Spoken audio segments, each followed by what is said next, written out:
கைலாய பதிகங்கள் பார்க்கணும். சரியா? ஒன்று அப்பர் சுவாமிகளோடது, இன்னொன்று நம்பியாரூர். நம்பியாரூரர் அடுத்த வகுப்புலையும் பாடுறதுக்கு நமக்கு வாய்ப்பு இருக்கு. கைலாய பதிகம் அடுத்த வகுப்புலையும் பாடுவோம். நம்பியாரூரர் இந்த வகுப்பில் பாடிட்டு குரு பூஜை அன்னைக்கு நீங்கள் எல்லாம் பாடிடணும். ஏன்னா இந்த மாதமே நம்பியாரூரர் குரு பூஜை வந்துருக்கு. ஆனால் கைலை காட்சிக்கு முன்னாடி நம்ம வகுப்பு வருது, இன்னொரு வகுப்பு. அதில் இன்னும் நம்ம அதனால் இதுக்கு நான் விளக்கம் அவ்வளோவா சொல்லலை, நான் வேகமாக போயிடுறேன். அடுத்த முறை நம்ம அதை பாடும்போது இன்னும் கொஞ்சம் பார்க்கலாம். நம்பியாரூரருடைய பதிகத்துக்கு நான் கொஞ்சம் விளக்கம் சொல்லி உங்களுக்கு சொல்கிறேன். இது எளிமையான ராகம், ரொம்ப எளிமையான ஒரு பண். காந்தாரம் என்ற பண், நவரோஸ் என்பது ராகம். ரொம்ப எளிமையாக நம்ம பாடலாம். தக்கதிமி சந்தம். புரியுதா? இப்போ நான் சொல்கிறது அப்படியே நீங்கள் பாடிடலாம். 11 பாட்டும் உங்களுக்கு ரொம்ப எளிமையாகும். இதில் என்னென்ன பறவை மிருகம் வருதுங்கிறத பற்றி அடுத்த வகுப்பில் நம்ம பார்த்துக்கலாம். சரியா? ஏன்னா இதை முடிச்சுட்டு நம்பியுடைய தானனை முன்படைத்தான் நம்ம பார்த்துக்கணும். மாதர் பிறை கண்ணியானை மலையான் மகளோடும் பாடி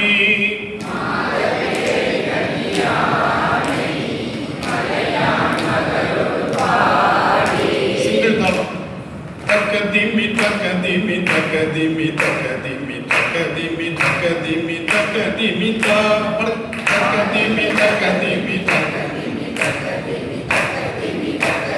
தக்கதிமி அவ்வளோதாங்க. இப்போ ஒரே வாட்டி தான் பாட போகிறோம், திரும்ப ரிப்பீட் கிடையாது. இது பன்முறையெல்லாம் பாராயண முறை. ஏன்னா 11 நம்ம பாடுறோம். சரியா? பாடலாமா?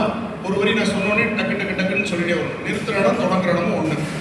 மாதர் பிறை கண்ணியானை மலையான் மகளோடும் பாடி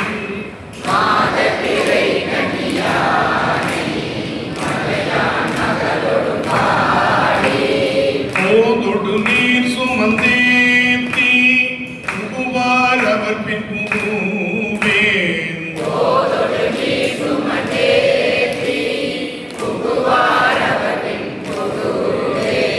யாதும் சுவடுபடாமல் யாரடைகின்ற போது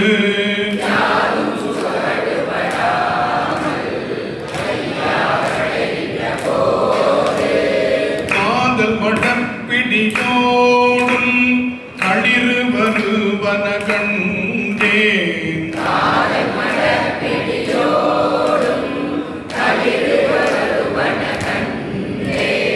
கண்டேன் அவர் திருப்பாதம் கண்டறியாதன கண்டேன். கண்டேன் அவர் திருப்பாதம் கண்டறியாதன கண்டேன்.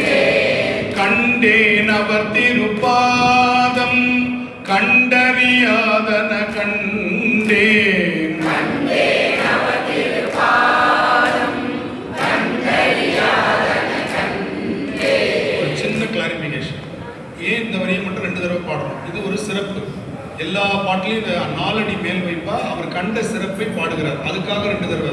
இன்னொன்று, இசை நுணுக்கம் என்ன அப்படின்னா, ஒரு பாட்டு நமக்கு மேலே முடிஞ்சாதான் அடுத்த பாட்டை நம்ம கீழே ஆரம்பிக்க முடியும். புரியுதா? இப்போ இந்த 5வது வரியை நம்ம என்ன பண்ணுறோம், கீழே மட்டும் பாடிட்டோம்னா அடுத்த பாட்டை நம்ம மேலே ஆரம்பிச்சிடும். அதனால என்ன பண்ணிடுறோம், இதே வரியை கீழே ஒரு தடவை மேலே ஒரு தடவை சொல்லிடுறோம். அப்போ ஆட்டோமேட்டிக்காக அடுத்த பாட்டுக்கு என்ன பண்ணுவோம், கீழே இறங்கி வர முடியும். இது இசை விளக்கம். இன்னொன்று இயல் விளக்கம், சிறப்பு விளக்கம். கைலாய காட்சியை கண்டிருக்கார், அதுக்கு ஒரு கூடுதல் இது நம்ம கொடுக்குறோம். புரியுதா? ஒன்று, இப்போ புது புக்கில் காதல் மட பிடின்னு இருக்கா படின்னு இருக்கா? புது புக்கில் படின்னு இருக்கா, அதை பிடின்னு திருத்துங்க. பழைய புக்கில் எப்படி தான் இருக்கு, காதல் மட பிடின்னு திருத்துங்க. மறந்துடாம திருத்திங்க, தப்பு வரக்கூடாது. அது ரைட்டு இல்லை, இன்னும் மாறும். பிரிச்சு படிக்கும்போது காதல்னு படிக்கணும், சேர்த்து படிக்கும்போது காதல் மடப்பிடி. இன்னும் இல்லை மாறி மாறி வரும். கல் அப்படிங்கிறது கண்ணுன்னு வரும். புரியுதா? கல் என்பது கண்ணுன்னு வரும். இது வந்து இலக்கணம், தமிழ் இலக்கணம், அது மாற்ற வேண்டாம், அது கரெக்ட். பள்ளமை 2வது பள்ளமை இல்லமா?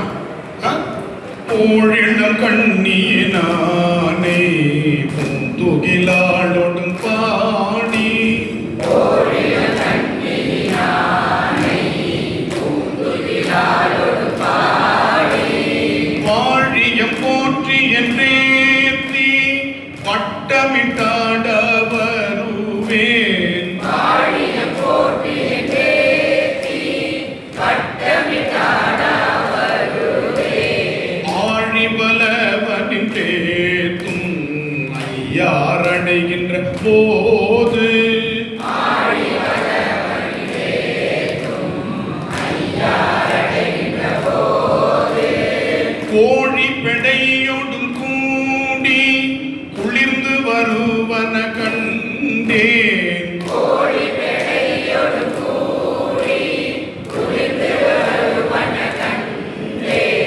கண்டேன் அவர் திருப்பாதம் கண்டறியாதன கண்டேன்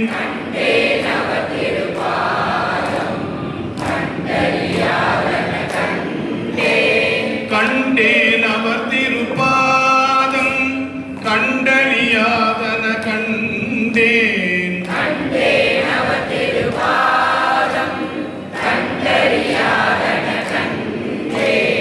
எரிப்பிறை கண்ணியினானை ஏந்திழையாளோடு பாடி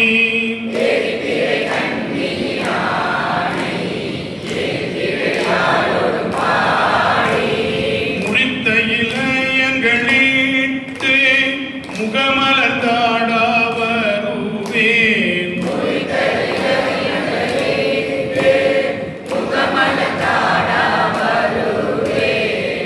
தொழுகும் வெள்ளருவி ஐயாரடைகின்ற போது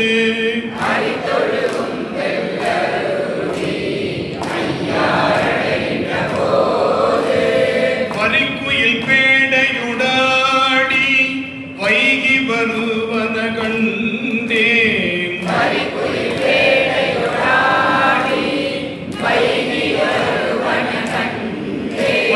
கண்டேன்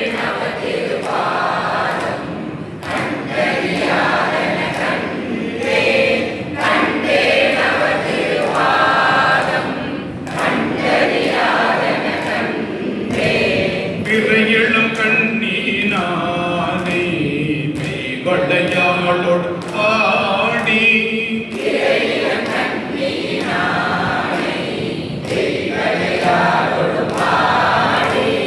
உறையிளம் பன்மலர் தூவி தோளை குளிர தொழுவேன்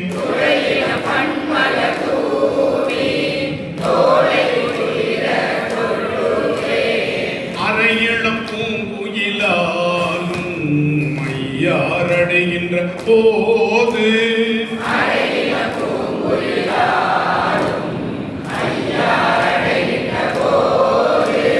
சிறையிளம் பேடையுடாடி சேவல் வருவன கண்டேன்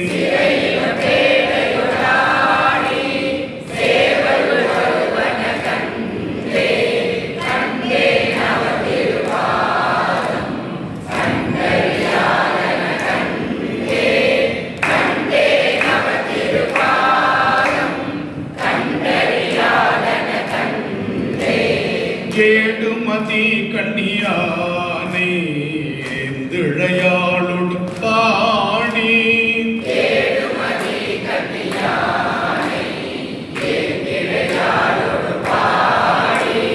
காடொடு நாடு மலையும் கைதொழுதாட வருவேன்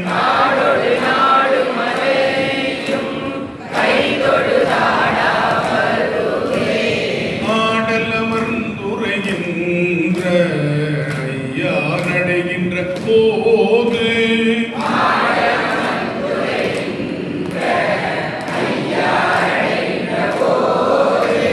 பேடை மயிலோடும் கூடி பிணைந்து வருவன கண்டேன்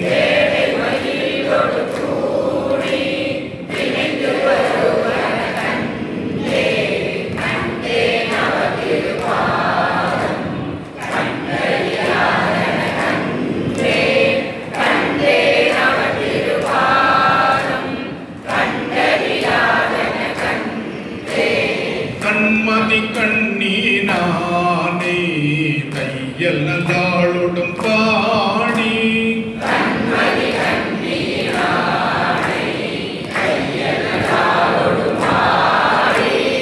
உம்மெலி சிந்தையனாகி உணரா உருகா வருவேன்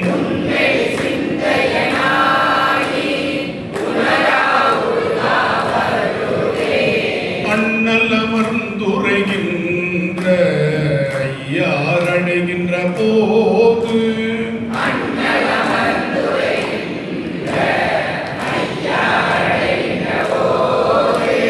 வண்ண பகந்திலுடாடி வைகி வருவன கண்டேன்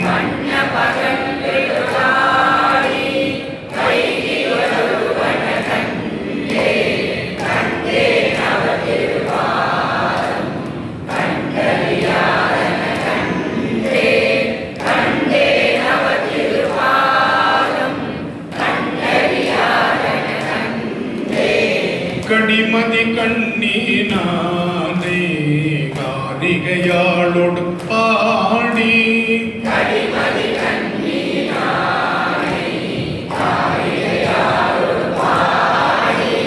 வடிவோடு வண்ணமிரண்டும் வாய் வேண்டுவ சொல்லி வாழ்வேன்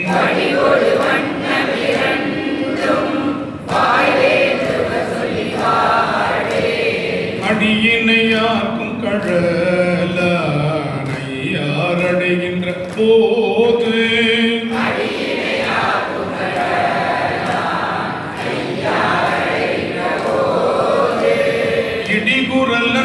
இடிகுரலன்னதொரேனும் இசைந்து வருவன கண்டேன்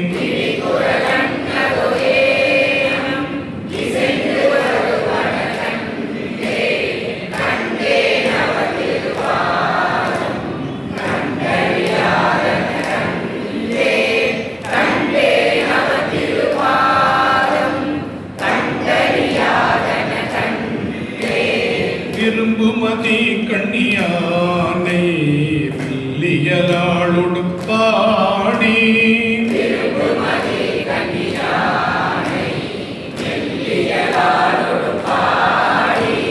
பெரும்புலர் காலை எழுந்து பெருமலர் கொய்யா வருவேன்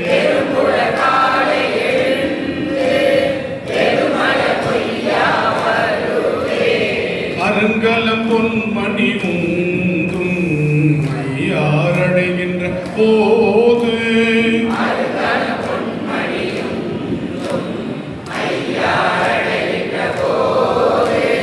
கருங்கலை பேடையுடாடி கலந்து வருவன கண்டேன்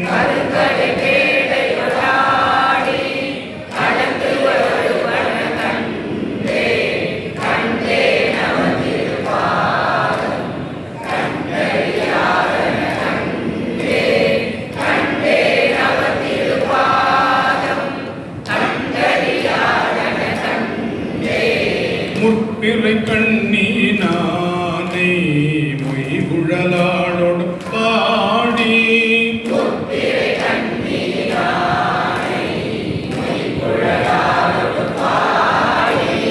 பற்றி கயிறருக்கில்லே பாடியும் ஆடா வருவேன்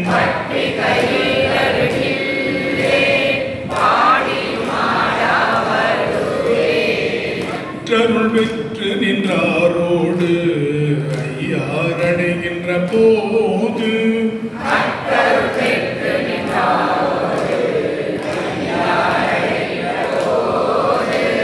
நற்றுணை பேடையுடாடி நாரை வருவன கண்டேன்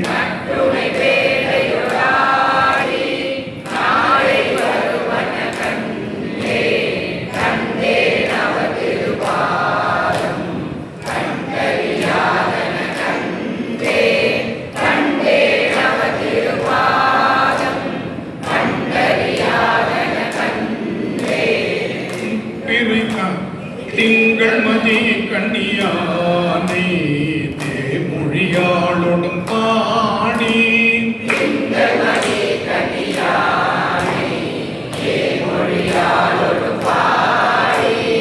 எங்கருள் நல்குகொலந்தை எனக்கினி என்ன வருவேன்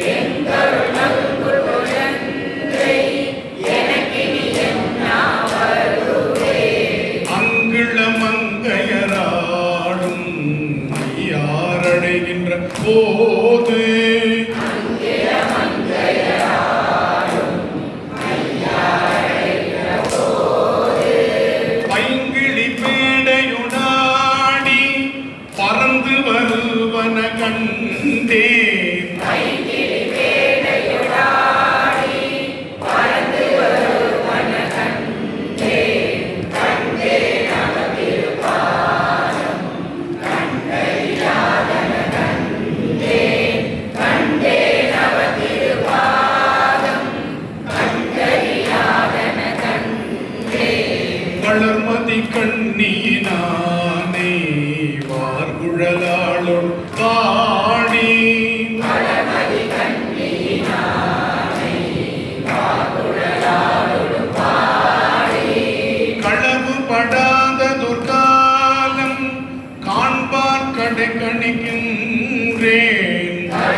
செய்தோம்னா இந்த முறை போகக்கூடியவர்கள் இந்த பதிகத்தை பாடாம வரக்கூடாது. சரி, போக முடியாது, நாங்கள் என்ன பண்றோம், திருவையாரை இங்கே கொண்டு வந்துருங்க. அவர் கைலாயத்தை திருவையாறு கொண்டு வந்தாரு, நம்ம திருவையாரை காஞ்சிபுரத்துக்கு கொண்டு வந்துடும். கைலாயத்தை திருவையாறு கொண்டு வந்தாரு, அந்த பாட்டை நாம இங்கே பாடி திருவையாரை காஞ்சிபுரத்துக்கு கொண்டு வந்துடும். அதனால வருத்தமே படக்கூடாது. வழிபாடுங்கிறது நான் அடிக்கடி சொல்றது, செய்யும் பொழுது இனிமையும் முடித்தவுடன் மகிழ்ச்சியும் எது தருகிறதோ அதுதான் வழிபாடு. செய்யும் பொழுது இனிமை இருக்கணும், முடிக்கும் பொழுது மகிழ்ச்சி இருக்கணும். அலுப்பு, சலிப்பு, எரிச்சல், கோபம் வழிபாடு முடிச்சு வந்துச்சுன்னா நாம சரியான வழிபாட்டில் இல்லைன்னு. இந்த ஜன்னல் கொஞ்சம் சாப்பிட்டு இங்க நின்று சண்டை போடுறோம், வெளிப்பக்கமா போய் சாப்பிடணும். புரியுதா? இப்போ வழிபாடுங்கிறது என்னன்னா ரொம்ப முக்கியமானது. நான் சொல்ற விஷயம், இனிமையும் மகிழ்ச்சியும் எது தருகிறதோ அதுதான் வழிபாடு. தரல அப்படின்னா வழிபாட்டில் எங்கேயோ ஒரு பிரச்சனை இருக்குன்னு அர்த்தம். அதனால வழிபாடு திரும்பவும் சொல்றேன், கட்டாயத்தின் பேர்ல வருவது வழிபாடு அல்ல. வழிபாடு இயல்பா நம்ம வரும், அதுதான் ரொம்ப முக்கியம். அதனால போக முடிஞ்சவங்க போங்க, போக முடியாதவங்க ஐயோ நம்மளால போக முடியல வருத்தப்படாதீங்க. பலமுறை நான் சொல்லியிருக்கேன், நானே அப்படிதான். போக முடிஞ்சாலும் சந்தோஷப்படுவேன், போக முடியலாலும் சந்தோஷப்படுவேன். ஏன், எங்கிருந்தாலும் எனக்கு தேவாரம் பாடுறதுக்கு என்னுடைய என் வாயும் என் குரலும் என் கூடயே இருக்கு. அதை நான் வச்சுட்டு வர முடியுமா? ஒருத்தர் வீட்டுக்கு போகிறோம், சோப்பை வச்சுட்டு வருவேன், டவலை வச்சுட்டு வருவேன், என் வாயை வச்சுட்டு வந்துட்டேன் அப்படின்னு சொல்ல முடியுமா? கொஞ்சம் எடுத்துகிட்டு வந்துருங்க வரும்போது அப்படின்னு ஃபோன் பண்ணி கூட சொல்ல முடியாது. ஏன்னா வாயை வச்சுட்டு வந்துட்டேன். வாயை வச்சுட்டு வந்துட்டா நல்ல காலம் பாருங்க, சாமி இந்த 5 புலனி எங்கேயும் வச்சுட்டு வராமல் பண்ணிட்டான். அது மாதிரி எங்கேயாச்சும் குளிக்கும் போது உயிரை கழட்டி மாட்டுற மாதிரி இருக்குன்னு வச்சுக்கோங்க. குளிக்கும் போது உயிரை கழட்டி மாட்டுற மாதிரி என்ன ஆகும் நினைச்சு பாருங்க. மறந்துட்டோம்னா கல்ல ஒருத்தவங்க வீட்டில் துண்டை காய போட்டேன், பைய எடுத்துட்டு வந்துட்டேன், துண்டை அவங்க வீட்டில் காஞ்சிக்கிட்டே இருக்கு. புரியுதா? அது மாதிரி உயிர் நம்ம உடம்புல இருக்கிறது எதுவுமே. அதனால இனி நாம நம்மளை நம்பி வாழ்வோம், நமக்கு பெருமான் கொடுத்த இந்த அவயவங்களை நம்பி வாழ்வோம். அதுதான் அங்கமாலை பாடினார். தலையில் ஆரம்பிச்சு கால் வரையும் அங்கமாலை எதுக்கு பண்ணார்? இதை கொடுத்த பெருமானை கொண்டாடுவோம், கொடுத்ததை சந்தோஷமா வைத்து காப்பாற்றுவோம். உனக்கு கண்ணை கொடுத்துருக்கிறான், தலையை கொடுத்துருக்கிறான், மூக்கை கொடுத்துருக்கிறான், வாயை கொடுத்துருக்கிறான், நினைக்க மனசு கொடுத்துருக்கிறான், உடம்பை கொடுத்துருக்கிறான். கெடுத்துக்கிறது உன்னுடைய செயல்பாடு. அதை நல்லா கொடுத்துருக்கிறான். எத்தனையோ பேருக்கு அது மாதிரி கொடுக்கல, அதுக்கு என்ன காரணம் என்ன வினைன்னு நமக்கு தெரியாது. ஆனால் நமக்கு நல்லா கொடுத்துருக்கான்ல, அதை நம்ம கெடுத்துக்கிறோம்னா அது நம்முடைய திமிரு தானே, நம்முடைய சரியான உணவு உணர்வு பழக்கம் இன்மை தானே காரணம். அப்ப இந்த உடம்ப கொடுத்தவன் மேல தப்பு சொல்லக்கூடாது. எனக்கு இந்த நோயை கொடுத்துட்டிய சாமின்னு போய் கோயிலில் போய் சண்டை போட்டுருப்பான். எடப்பாவி, நீ திங்கக்கூடாதெல்லாம் தின்னுட்டு உனக்கு இந்த நோய் வந்துச்சுன்னா நீ சாமியை திட்டுவியா? உனக்கு கொடுக்கும்போது அவன் விட்டு கொடுத்தான். அப்ப கெடுத்துக்கிட்டது யாரு? நாம. அதை நம்ம ஒழுங்கா வச்சுக்கணும். அப்பதான் 4 இடத்துக்கு போக முடியும், 4 பேருக்கு தொண்டு செய்ய முடியும், 4 பேரோட பேச முடியும். அதனால நல்ல வார்த்தையை சொல்லி பழகுங்க. மற்றவங்க பேசுறதை பத்தி கவலைப்படாதீங்க, நீங்க நல்ல வார்த்தை சொல்லுங்க, அவ்வளவுதான். நீங்க ஏன் அந்த அழுக்க மைண்ட்ல ஏத்திக்கிறீங்கன்னு நான் கேட்கிறேன். ஒன்றும் இல்லை, இப்போ அவர் போயிட்டு வந்த கசம்சம் கத்திட்டு இருந்தாங்க. இவருங்க போகும்போது அவங்க இப்படிதான் இருக்கும் சார் அப்படின்னாங்க. நன்றி வணக்கம் வந்துட்டார். இவரும் சத்தம் போட்டுருந்தா என்ன ஆயிருக்கும்? கைகலப்பாயிருக்கும். புரிஞ்சு போச்சு. அதான் அது உங்க பண்பாடு, இது எங்க பண்பாடு. வாழ்த்துவதற்கு தான் வாய் கொடுத்துருக்கான்னு சொல்லிட்டார், வையறதுக்கு இல்லைங்க. வாழ்த்த வாயும் வையறதுக்கு வாயின்னு சொன்னாரா? திட்டுவது வேற, திருத்துவதற்கு கோவப்படுறது வேற, ரெண்டுத்தையும் குழப்பிக்க கூடாது. திட்டுவது வேற, ஒரு ஆசிரியர் திருத்துவதற்காக கோபப்படுறது வேற. புரியுதா? அந்த கோபத்தையும் சினத்தையும் வையறதையும் ஒன்னாக்கிடக்கூடாது. அது நம்மை சரி செய்வதற்காக நம்முடைய அப்பா அம்மா திட்டுறாங்க, நம்ம ஆசிரியர் நம்மளை திட்டுறாரு அப்படின்னு அதை எடுத்துக்கணும். ஏன்னா அதனால அவருக்கு எந்த பலனும் இல்லை. திட்டுவதால் ஆசிரியருக்கு என்ன பலன் இருக்க போகுது? அதனால பலன் இல்லாமல் செய்கின்ற எதுவும் அந்த ஆசிரியரை பாதிக்காது. அவர் அதுக்காக எந்த பலாபலனும் எடுக்கல. இல்லை யாராவது காசு கொடுத்து திட்ட சொல்றாங்க, ஒரு 5000 பணத்தை கொடுத்து இந்த பையனை திட்டு அப்படின்னு என்ன சொல்றாங்க இல்லையே. அவர் செய்கின்ற தவறுக்கு நான் சரி செய்வதற்காக. அது மாதிரி நாம செய்த வினை நமக்கு துன்பமா வருது, இதுல இறைவனை போய் நம்ம திட்டலாமா? நம் வினை நமக்கு துன்பமா வருது, அவ்வளவுதான். இப்படி நினைச்சுக்கிட்டீங்கன்னா யாரையும் ஒரு தபால்காரன் நமக்கு ஒரு துன்பமான செய்தியை கொடுக்குறான். உடனே தபால்காரனை போய் அயோக்கிய பயலை நீ எப்படி இந்த தின்பத்தமான செய்தி எனக்கு கொடுக்கணும் போட்டு அடிப்பியா? அவன் நடுவில் கொண்டு வந்து கொடுக்குறான். அந்த மாதிரி இறைவன் நீ செய்த வினையை நடுவில் ஒரு தபால்காரனை போல உன்கிட்ட கொண்டு வந்து சேர்க்கிறான். சேர்த்துட்டு தபால்காரன் போயிடுறான், ஆனால் இறைவன் நம்ம கூட இருக்கான். அவ்வளோதான் ரெண்டு பேருக்கு வித்தியாசம். தபால்காரன் வந்து வினையை கொடுத்துட்டு போயிடுறான், ஆனால் இறைவன் என்கின்ற தபால்காரன் கொடுத்துட்டு சும்மா போகல, உன் கூட இருந்து தாயுமானவனாக அந்த வினையை தானும் அனுபவிக்கிறான். இதுதான் நான் சொல்ற மிகப்பெரிய தத்துவம் இந்த நாளில். புரிஞ்சுக்கணும். சரி, இப்போ அப்படியே அடுத்த கைலாய பாட்டு நொடித்தான் மலை என்று சொல்லக்கூடிய